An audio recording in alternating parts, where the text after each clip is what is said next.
2টা বছর যাবত আমি এইভাবে বুক করতেছি।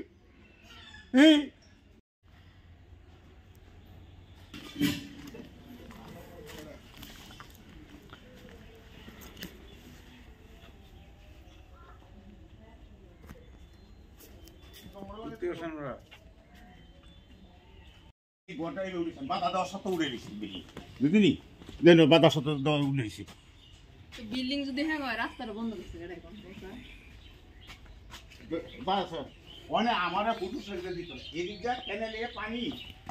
পক্ষের রিপোর্ট গেছে আমার নিজস্ব জায়গা, আমাদের খরিদ করা জায়গা, আমাদের ওয়াইফাই নামে দেওয়া জায়গা, তাই আমার ইয়েতে করছে। এখন আমার 2টা মেয়ে বিয়ে উপযুক্ত, একটা হইলো এমএ পরে, একটা হলো আমরা বিভিন্ন যোগাযোগ করছি, তারা এটা মানে না, বিচার আচার মানে না, এবং আমরা যাবে না। তারা যদি জায়গা পায় নিব, তারা জায়গা পাই গেলে নিব। আচ্ছা, যারা যদি জায়গা পায় বললেন, তাহলে আপনি কোর্টে তো একটা মামলা চলতেছে, কোর্টের মামলাটা এখন পর্যন্ত সমাপ্ত না হওয়ার ফলে কেন কাজ করতেছে না? কোর্টের মামলা তো কোর্টের লিঙ্কডিন পর্যন্ত শেষ হয়ে গেছে। আমরা তো এই কোর্ট মামলা শেষ করে না বিদায় আমরা উচ্চতর আপিল করে বসছি। সে আপিল আদালতের কি রায় পেয়েছে? আপিল আদালত সমন দিছে। কি সমন দিছে? সমন জানাই এই ইয়াতে 145 বিরুদ্ধে এই কোর্টে দিছে, নোটিশ দিছে। আচ্ছা, এখন আমরা রায়ের জন্য অপেক্ষা, ওইখানে অপেক্ষা। তাহলে রায়ের জন্য অপেক্ষা করলে কাজ করতেছেন যে না, আমার বিল্ডিং এর সব মাল নষ্ট হয়ে যাচ্ছে। না না, তাহলে রায়টা তো আপনাকে রায় তো হবেই। রায় তো আমার পক্ষে, আমার জায়গা আমার। এটা কিভাবে বলেন? রায় তো ওনার পক্ষ যাইতে না, ওনার পক্ষে আমার খরিদ জায়গা আমাদের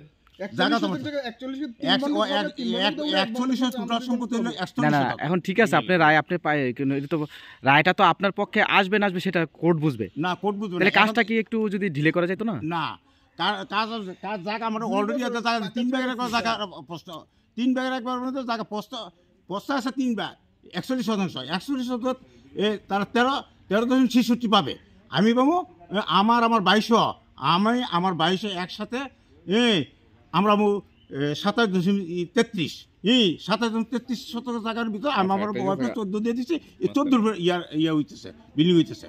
আমার ওর জায়গার মধ্যে আমরা নেই, আমার জায়গার মধ্যে আমরা। তাহলে সে কিভাবে এখানে দাবি করতেছে? সে কেমন জোরপূর্বক, তার আমার ভাইয়ের জায়গা তারা নগদ দিয়ে দিতাম। সে মিলিটারির কাছে বলছে আমার ভাইয়ের জায়গা যদি অর্ধেক দেয় সে বিচার মানবে। ইউনিসেফ নিজে আসছিল, নিশ্চয় এসে তারা ঢাকায় নিছি, তখন কইছে যা মামলা তো যাই হোক, তোমাকে আবার 1 মিল করে দেয়, ওরা এবার ছেড়ে দাও, তুমি ওর বিল্ডিং ছেড়ে দাও। আমি ইউনিসেফ জিজ্ঞাসা করেন, এটা ও মানে নাই, যার জন্য এর ব্যাপার এটা তো ফেলাই দিছি। রায় আমার তো মেয়েগুলি বিয়ে দিতে হবে, রায় তো অনেক দিন যাবে। এই গোটা দেন আমার একটা, দেখেন আপনি একজন বিবেকমান মনে করলে, আপনি তো বিবেকমান মূল্য আপনি অক্ষর করতে পারবেন যে বাপ্পার তার কি একটা অপরাধ আছে। আমার 2টা মেয়ে উপযুক্ত, শুধু একটা বিল্ডিংয়ের জন্য বিয়ে দিতে পারছি। 2টা বছর যাবত আমি এইভাবে বুক করতেছি। এই বিল্ডিং কাজ কবে সরকার ছিল তো বছর, তারা আমার আব্বুকে মারধর করছে, তার নাম ছবি দেখা দিচ্ছে, আমার কাছে ছবি শুধু দেখা যাচ্ছে। আমি কিভাবে অপেক্ষা করতেছি এই বিল্ডিং যদি না হয়, একটা সামাজিক প্রতিষ্ঠান হলে আমরা একটা এমএ পাস মেয়ে যদি একটা মেট্রিক ছেলে কাছে বিয়ে দিতে পারবো, আবার সেগুলি মেয়েগুলি চাকরি করে করে, তারা কোনো অবস্থায় ছাড়তেছে না। মারধর করছে শুধু আমার আব্বুকে। কবে মারছে? এটা হচ্ছে 10 ফেব্রুয়ারি, 20 ফেব্রুয়ারিতে এই দুপুরে এর মামলা আছে। তো জোর আমার 2 মেয়ে 1 ছেলে, বড় মেয়ে মাস্টারি করে এবং এমএ পড়ে, 2টি মেয়ে ইংলিশ অনার্স। ছেলেটা আপনার ইন্টারমিডিয়েট পরীক্ষা দিছে। আমার এখন শেষ বয়স, আমি এখন বাড়িতে হয়ে গেছি। আমার মেয়েগুলো আমি বিয়ে দেওয়ার জন্য খুব করছি বিভিন্ন, তখন সব প্রতিষ্ঠা বলে যে আপনার সব কিছু আছে, আপনার বিল্ডিং নাই। তাই আমি একটু জমি বেচা ধার ধানা করে একটা বিল্ডিং ব্যবস্থা করছি, সেইটার মধ্যে তার বাধা ব্যবস্থা, যাতে আমি মেয়েগুলি বিয়ে দিতে না পারি। এই ধরনের কুড়োটা তারা রয়েছে। আমি একজন মেয়ে বাবা হই, আপনি বুঝতে পারবেন আপনার কী অবস্থা, যে একজন মেয়ে বাবা হইলে কী অবস্থা হয়। আবার আমার এই চিন্তা করতে হতো, আমার ওয়াইফ পর্যন্ত পাগল হয়ে গেছে, বুঝলেন? ওয়াইফ পর্যন্ত পাগল হয়েছে। আমার ওয়াইফ ছেলে মেয়ে সব মিলে সে মামলা দিয়ে দিছি। আমার ওয়াইফরে আমার ছেলে 2 ছেলে মেয়ে সব সে মামলা দিচ্ছে। একটা 3 তারিখের মধ্যে সে মামলা ক্লোজ হয়ে গেছে। আমার ছেলেটা চালান দিয়ে দিছে সে। তো বিষয়টা হচ্ছে আপনারা তো আজকে আমাদের বাড়িতে গিয়েছেন তাই না? হ্যাঁ, আপনার চাচার সাথেই তো আপনার ঝামেলাটা। হ্যাঁ হ্যাঁ, এক্স্যাক্টলি। বিষয়টা হয়েছে যে আমার চাচার সাথে আমার পৈতৃক বাড়ির সূত্রে যে জায়গাগুলো আমরা পাইনি, বাড়ি জমি এগুলো উনি আমাদের বুঝিয়ে দিচ্ছিলেন না। তো আমরা দীর্ঘ 40 বছর সাফার করতেছি। হ্যাঁ, তো আমার বাবা গভর্নমেন্ট চাকরি করতে ছেড়ে দিয়ে এসে বসে অসুস্থ অবস্থায় উনি এই শুধু করেছে। উনি শুধু এটা না, উনি আমার আরেক চাচার সাথেও প্রতারণা করেছে। হ্যাঁ, এটা বাস্তবে আপনি একটা প্রুফ দেখবেন। হ্যাঁ, প্রুফ দেখবেন, আমি মানে প্রমাণে বিশ্বাস করি। আর আমাকে পার্সোনালি আপনারা চিনেন। তো বিষয়টা হয়েছে যে আমি মামলা করেছি, একটা পার্টিশন মামলা, বন্টনামা মামলা করেছি 2011 সালে।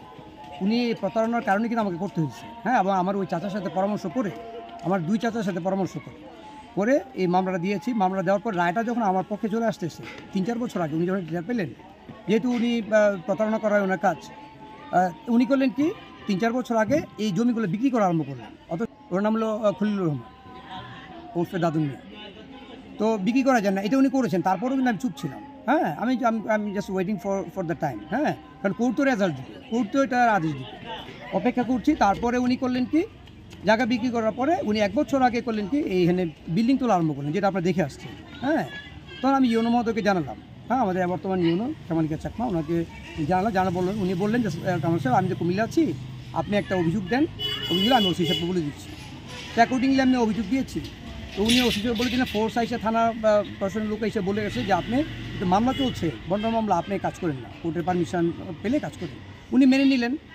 মেনে নেওয়ার পর অনেক উশৃঙ্খলা আচরণ ওখানে করছে, আমাদের সামনেও আমাদের সাথে করছে উশৃঙ্খলা। তোমাদের কাজ ওনার মেয়েরা, হ্যাঁ, এই ছেলেটা, হ্যাঁ, আমার চাচা তো আছে, করছে। তো পরবর্তী মেনে নিয়েছে যে উনি কাজ করবেন না। 2 মাস অফ থাকার পরে উনি আবার কাজ শুরু করলেন। এইভাবে এই পর্যন্ত 5-6 বার পুলিশ আসছে এখানে, যে আপনারা আমি পরবর্তীতে একটু 145 আমার করতে হলো। ওসি সাহেব এর আগে ওসি সাহেব আমাকে বললেন, ইউনো মহোদয়কে বললাম যে উনি ওসি সাহেব বলছে একটা 145 করেন, যেহেতু উনি মানছেন না। তারপর আমি 145 করলাম। 145 করার পরে উনি করলেন কি, এই কোর্ট থেকে নির্দেশনা দিল থানাকে যে এটা আইন মানে শান্তি শৃঙ্খলা বজায় রাখার জন্য। হ্যাঁ, থানা এসে বলে গেলো আপনি আর কাজ করতে পারবেন না, আপনি এখানে। পরবর্তী উনি 2-3 মাস অফ হলেন। পরবর্তী এরপরে করলেন কি, আমরা যখন বাধা দিয়ে গেলাম, এসিলেন্ট ছিলেন, তৎকালীন এসিলেন্ট সাহেব ছিলেন, আমাকে বললেন যে আমি যদি উনি কাজ করতেছে আপনি প্র্যাকটিক্যালি যে একটা বাধা দেন।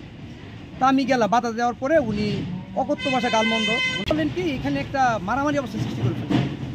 মানে I will give you all the details. হ্যাঁ, কী করেছেন, কী মানে নৃশংসতম একটা কর্মকাণ্ড ঘটিয়েছেন। হ্যাঁ, তো এটা উনি করলেন। পরবর্তী এটাও একটা মামলা হয়েছে। হ্যাঁ, মামলা হয়েছে, যে এই পেপারটা আমি আপনাকে দিয়েছি। তো এই পেপারটা এগুলো আপনি সবগুলো পর্যালোচনা করেন। তো এরপরে কি করলেন, এটা মামলা চলছে। তার মানে একটা 145, একটা মারামারি, আর একটা পার্টিশন বন্টনামা মামলা, 3টা মামলা চলতেছে। হ্যাঁ, আমার কথা হচ্ছে কোর্ট মানে আমরা তো আদালতকে মানতে হবে, তাই না? জাস্টিসটার জন্য তো আমরা আদালতে শরণাপন্ন হয়েছি। আদালত যেটা রায় দেয় সেটা মেনে নিব। বাট তারা তো এটা মানছে না, তারা কোর্ট কিনে ফেলছে। হ্যাঁ, তারা কোর্ট মানে না, তারা থানা মানে না, এইসব অনেক কথা। ডেফিনেটলি এটা আমার তো এই না কিনা জায়গা আছে, আমার বাবার 27 সালে কিনা জায়গা আছে, এই বিল্ডিংটার জায়গার মধ্যে কিনা জায়গা আছে। হ্যাঁ, তারপরে এই মামলা চলছে, এই বাড়ি জমি নিয়ে মামলা চলছে, পার্টিশন মামলা। ইউনো মহোদয় কালকে এডিসি সার্বিক, হ্যাঁ, ইউনো মহোদয়কে ফোন দিয়েছেন। আমি তখন কুমিল্লা ছিলাম। কালকে আমার 140 হাজিরা ছিল, তা আমি ছিলাম ওখানে। পরে চিন্তা করলাম আমি ডিসি মহোদয়কে একটু জানাই। পরে যখন আমি গেলাম, এডিসি সার্বিক এই ইউনো মহোদয়কে ফোন দিলেন। ইউনো মহোদয়, স্যার আমি এটা বিষয়টা দেখবো, ওনাকে পাঠাই দিয়ে। তো এডিসি সার্বিক আমাকে বললেন যে আপনি একটু ইউনো মহোদয় এখানে যান। আমি গিয়েছি। যাওয়ার পরে ওখানে আমাদের সাংবাদিক প্রেস ক্লাবের সভাপতি হক ভাই ছিলেন, তারপরে সাংবাদিক কাসিম ছিল। তো এরপরে ওনাদের সামনে এই ইউনো মহোদয় লোক পাঠালেন যে কামাল সাহেব, আমি পরশু দিন আপনাদেরকে নিয়ে বসবো, আপনারা একটু আমার সাথে বসেন, আমি যে আপনাদেরকে তাপস করানো যায় কিনা। হ্যাঁ, তো উনি রাস্তাটাও বন্ধ করে দিয়েছে আমাদের। এগুলো অনেক কিছু আলোচনা হয়েছে, ইউনো মহোদয় সব কিছু জানেন। রাস্তা বন্ধ করেছে ইলিগেলি। তো পরে উনি ইউনো মহোদয় কালকে লোক পাঠালেন এখানে যে আপনি কাজ বন্ধ রাখেন। হ্যাঁ, আপনি পরশু দিন আপনি আমার কাছে আসেন, কালকে বন্ধ রাখেন। পরশু দিন আপনারা আসেন, আপনার বাইসতে আসবে। হ্যাঁ, উনি লোক পাঠাইয়া এই মেসেজটা দিলেন। তো উনি কাজটা বন্ধ করার কথা, কালকে কিন্তু এই কাজটা উনি মানেন নাই। উনি ওভারলুক করে সারা রাত 10টা, সাড়ে 10টা পর্যন্ত, 11টা পর্যন্ত কাজ করেছেন। হ্যাঁ, রাত্রে 11টা পর্যন্ত উনি কাজ করেছেন, এটা হক ভাই নিজেও জানেন। হ্যাঁ, তো হক ভাই আমার ছোটো ভাই বাবুর সাথে কথা বলছে ফোনে, কাজ করেছেন। আজকে উনি বন্ধ রাখেন না কাজটা। হ্যাঁ, still he is continue his work, এটা আপনারা দেখে আসছেন। হ্যাঁ, তো এটা আমার কথা যদি কোর্ট যদি বলে, কোর্টে উনি মানছেন না কেন? He should follow the court.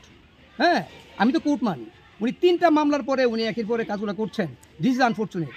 হ্যাঁ, এটাই আমার কথা। কোর্ট উনি অমান্য করছেন।